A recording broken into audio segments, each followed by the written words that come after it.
Hey there, everybody. Welcome to our reaction and review for A Murder at the End of the World, Episode 7. This is the finale. The title is Retreat. Okay, who got every part of this right? If you did, give yourself a massive round of applause. It's like so big and so loud, it can never be replicated here. Yeah, there were some of you in the comments that called this weeks ago that it was going to be Ray involved. And I think a lot of us knew that Ray was probably going to be involved. There was enough hints. I mean, I'd mentioned that the bar that they first met at was named Ray's. I feel like they had put in enough clues that he could be involved. Zoomer involved. I mentioned that in the last video. A lot of you have been mentioning that for weeks now, and that had to do with the helmet. You guys deserve all your flowers for getting that right.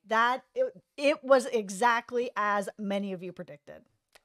I am here for the tomatoes. Give me your tomatoes because I said it was Todd. Okay, listen. I still think that was a good guess. I said it was Oliver at a certain point as well. See, Hey, this I thought it was Lee. I thought it could be Zoomer because of the door. I mean, I was all over the board with it as well. yeah, It's just that's what's fun about this show. Like, yes. you're going through the theories, you don't know Yeah. what's happening. It's fun. It is fun, and this is the great thing about a murder mystery is that as long as they can find a way to explain something away on the other side of it, it's easy to be happy with the result. Like this is not one of those things where it's just like I like being wrong sometimes because being wrong can be incredibly funny, such as the idea that Todd was responsible. And I don't even know if Todd's name was mentioned more than like once in this finale. He was just like a total non-entity. But here's just my big feeling about this finale right away. Mhm.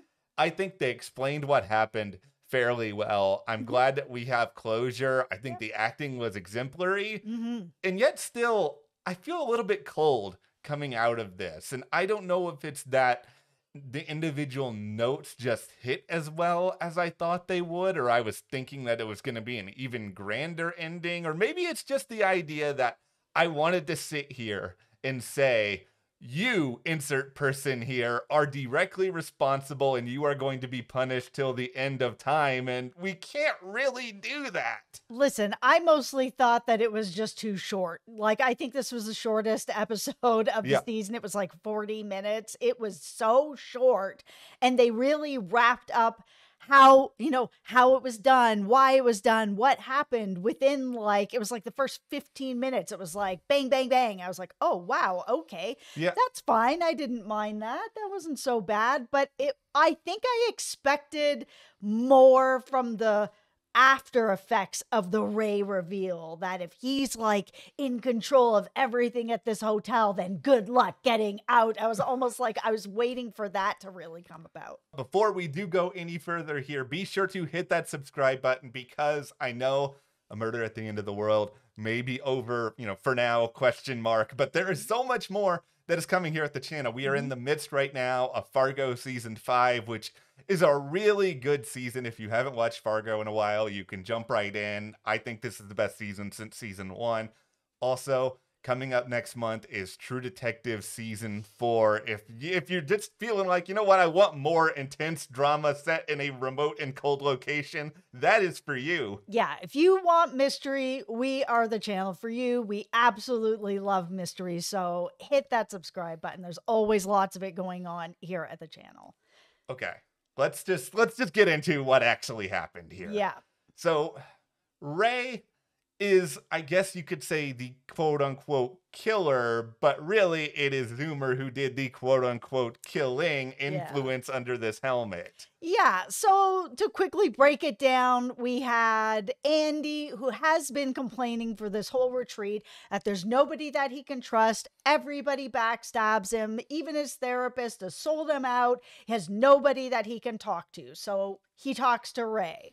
And since Ray is part of his security, talking to Ray is making Ray feel like he needs to do something to protect Andy and the family. So he goes through Zoomer's helmet to get Zoomer to do things like kill Bill and, put out the heart monitor thing to be able to kill Rohan, that it's all him. And we've recently seen some stuff like this, you know, spoilers ahead here for anyone who hasn't seen Beacon 23, which is another show we Yeah. covered here. It's really, really good. But AI sort of deciding that it wants to save somebody or that it's doing the right thing by killing a bunch of people. Yeah. That sort of seems to be the theme of this month. It's like so crazy, Yeah. right? But that's where we are with this, that Ray thought he was doing the right thing, that he was protecting the family. He, you know, had Andy really sort of diving into his feelings and this anguish and anger. And Ray was like, well, I can help. And this is how I can help. And I was like,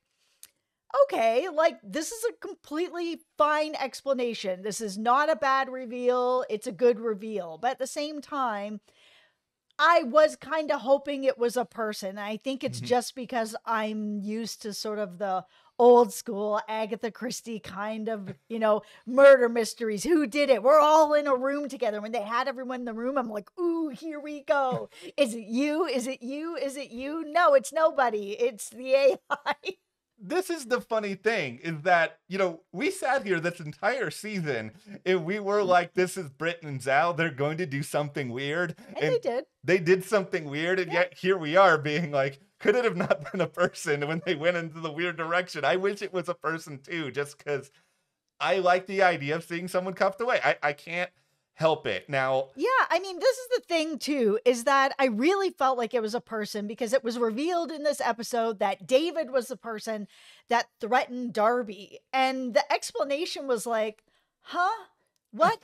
Why? Why would you jump on her back with a knife with like your hands gloved to be like, stop like diving into this, you know, murder mystery type thing? Like what was it he was really trying to do? Like, I didn't really understand. Like, he thought that if she dug too deep, then that maybe that was somehow going to hurt Lee's escape. Like, you know, that was already botched up, you know? I mean, Bill's dead, Rohan's dead.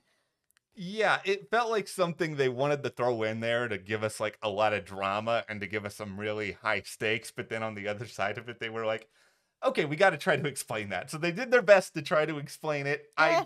I think it could have been a little bit stronger there. The idea behind the murder and the idea behind Ray, this is what I think is particularly well done, just because this is something that I feel like AI is not that far away from being able to do. Killing people? Well, in the sense that, like, Oh, yes, no, I have nightmares tonight, man. welcome to Nightmare Land, because we are in this world now where everyone is trying to be like, okay, we're going to have an AI assistant do this thing, do that thing. I think this was like on Shark Tank, like an AI assistant that can like call up and make appointments or cancel appointments and like do this other sort of like busy work for you. And I'm just like sitting back here and being like, it is really good, because if you get a singular AI attached to too many jobs, then they start to have real like moral weighings of what is right and what is wrong. And AIs are not humans. They cannot necessarily think in like a philosophical way. So they start to become like really utilitarian, where they're like, okay,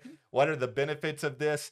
How much damage is this going to do? I think the damage of having a security threat around is, it's so great, and it's overwhelmingly more than the damage that would be caused by me as a therapist getting involved as me as a security expert. You're muddying the waters for, an AI that can't handle the difference between these different things. Yeah, that seems to be the theme. Actually, I mentioned Beacon 23, and they had an AI over there that was kind of going through something really similar, where it was like you had a human person, relying on this AI emotionally, and the AI is just, it's able to do a lot, but having human emotions, it's kind of like, how far can it understand? Can it understand sort of different contexts, or is it really just kind of like, oh, this person's hurting, I need to do something about it, so I'm gonna kill Bill? Yeah, they did a really good job, especially when you kind of go back in time and consider that this was written a long time ago. Like, this finale was written before like Chat GPT was like a big thing. So they really kind of like reached what I guess in their heads was probably like 4 or 5 years down the road. And now they're kind of sitting back looking at this finale and being like, oh no, this has come across a lot faster than we ever thought. It proved to be, I think, dramatic. It proved to be Yeah. interesting enough watching Darby sort of connect the dots in that moment and see Andy slowly Yeah. just completely lose it. And for everyone to really see who Andy is, where when it all gets exposed, he attacks Darby and, Lee has to hit him in the head. Everybody knows who Andy is now. Like, it's no longer a secret. I'm gonna do my take here on Clive Owen, where Mhm. I'm in the midst of a conversation. I am a British man. I am my son. He just like yells, "My son!" And Clive Owen, who I love and I adore, he saw You those really two. do. He saw those two words in that script, and he was just like, "I may be at a 7 now, but just you wait. I'm cranking it to 13, and you're not gonna be ready for it, my son." The biggest thing that I wish that this finale had given me, and I mentioned a little bit earlier in the video, is I felt like after the reveal where I'm like, oh man, like Yeah. they really connected everything, except for that David thing. I was like, oh, they really connected everything really well with Zoomer and going to see Bill and playing doctor and not really know what's going on and the helmet. So good. All so good. And then I was like, okay, well, if they're all kind of trapped in here now and Ray is in protective mode and they can't really shut him off, how are they going to really be able to deal with this? And I thought that it was going to take a little bit longer than kind of just like, hey, we're in the main control room now. Mhm. Let's just throw this thing through the glass, set it on fire. Bob's your uncle. Let's go home. I was like, wow, that got wrapped up really fast.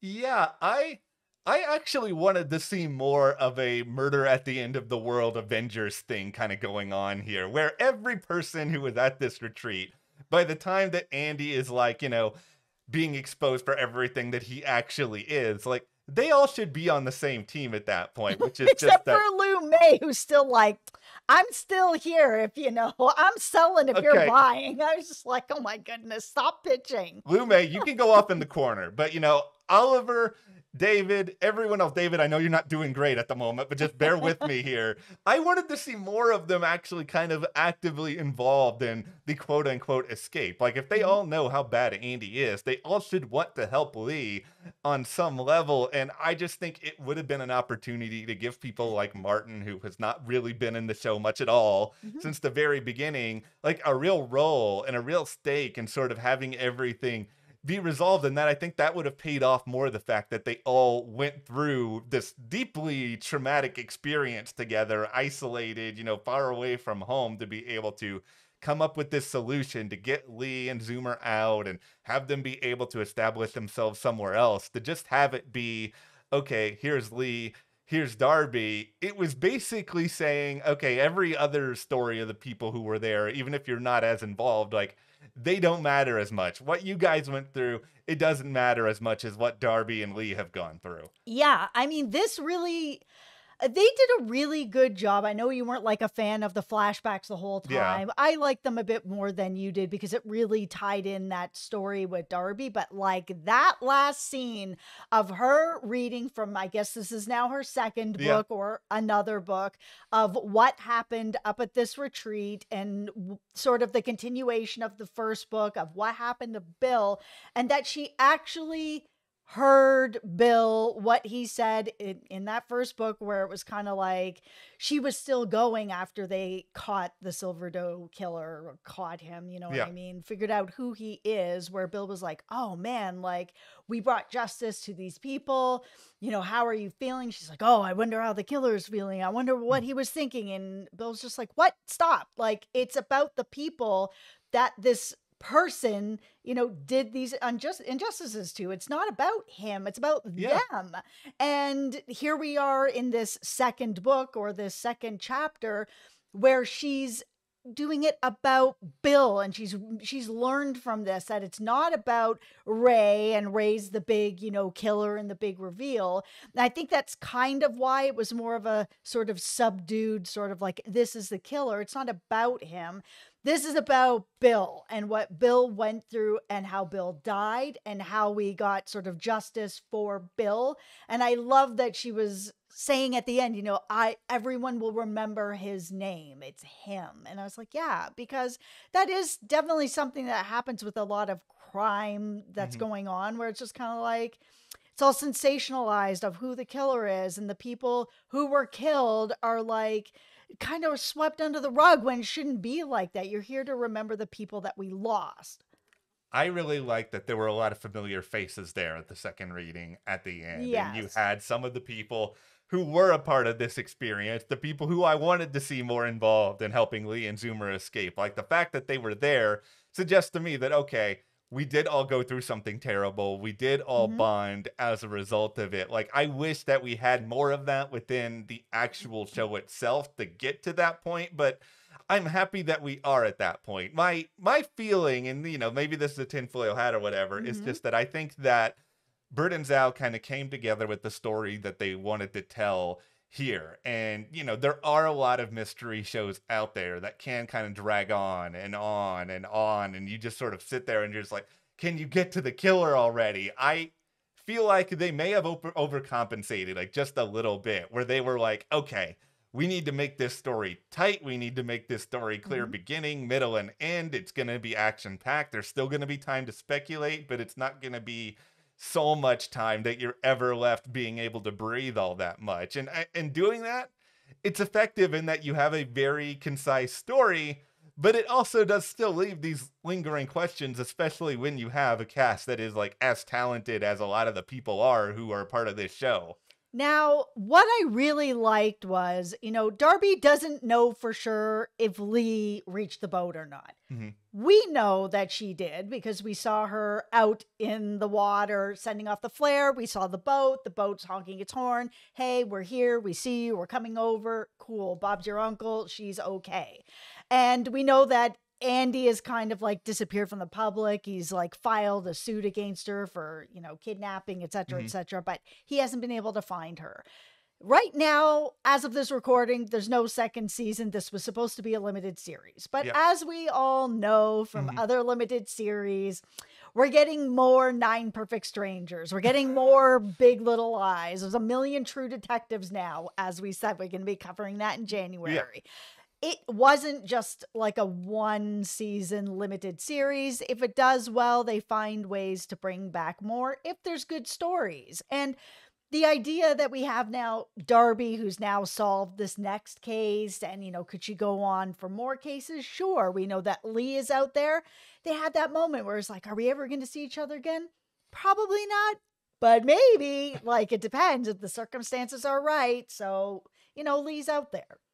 It was a really smart way to write that scene. I It was know. them basically being like, okay, this might be it, but we can always find another way. Because, yeah, I do think that if we're going to get a season 2, like, Bert is the co-creator of this show. I would assume that unless she just wants to play a totally different character in that, like, she's probably going to want to be a part of it on screen. And that's a perfect way to bring Lee back and to then bring back Darby. I think the question marks here are kind of similar to the question marks I had with Hijack, the most entertaining, ridiculous show of the year, where after that season, I was just sort of like, how many like near-death hostage crises can you put Sam Nelson in and still have it be believable? Here, it's at least a little more believable in that Darby is a crime solver. The Mhm. challenge is finding a way in which you would bring Darby and Lee back together that would justify Lee potentially, revealing her location and then that getting out. But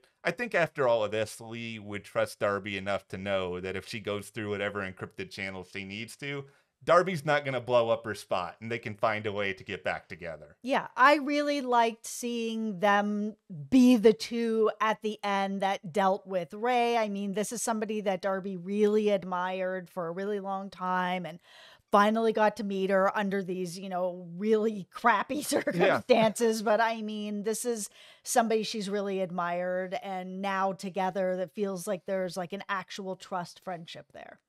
I will say here, especially with a mystery show, it is really hard to nail this and get it in a way where everybody is super psyched, especially one that is this high concept, because we all went into this finale with an idea as to what it was going to be. So I know that there's people out there right now who are probably just like, this was not crazy enough. I was disappointed. Or it should have been this. I was disappointed. Like, Brit and Zell had to know, no matter what they did here, some people were going to be mad. Mhm. And that's just the nature of the beast with this. I love that this show exists. I love that we got a creative, interesting murder mystery that's trying to say something about what's going on in the world. Do I think it's a perfect finale? No, I don't. But do I think it's a satisfying end to the story that we got? Absolutely, and I'm happy for that. Yeah, I think it was really satisfying as well. Yeah, of course, not everybody's going to be happy with the ending, but that's just TV. You know, it's at least they picked an ending. There's a lot Yeah. of shows that we've watched over the many years that we've been doing this where they just decide not to pick an ending and they just make everything really ambiguous. Like, up to you guys. You guys decide what you Yeah. want the ending to be. And it's just like, what? You're the dealer. It's the Yeah. dealer's choice. It's not my choice. Like, give me an ending. And if I don't like it, that's okay. Like, I didn't like the ending of Game of Thrones, but at least they chose something, you know, like Yeah. just take the risk and tell the story you want to tell with the complete ending. And they definitely did that here. I'm not disappointed with this ending. Yeah. I would definitely watch the season 2 just in case Oh, yeah. any Hulu or FX executives are watching 22 minutes into this video. Just do it. Give us the goods. I'm Yeah. okay to wait a little while for it, but be sure to hit that subscribe button because as we mentioned earlier, we are still doing Fargo. We Mhm. also have True Detective coming up. We Yep. really appreciate you guys being with us through all of A Murder at the End of the World. We like Jess said, we love doing shows like this and to theorize with all of you. It has been a total treat. Absolutely. Thank you so much. Thank you to our patrons as well, and Mhm. we'll see you here next time.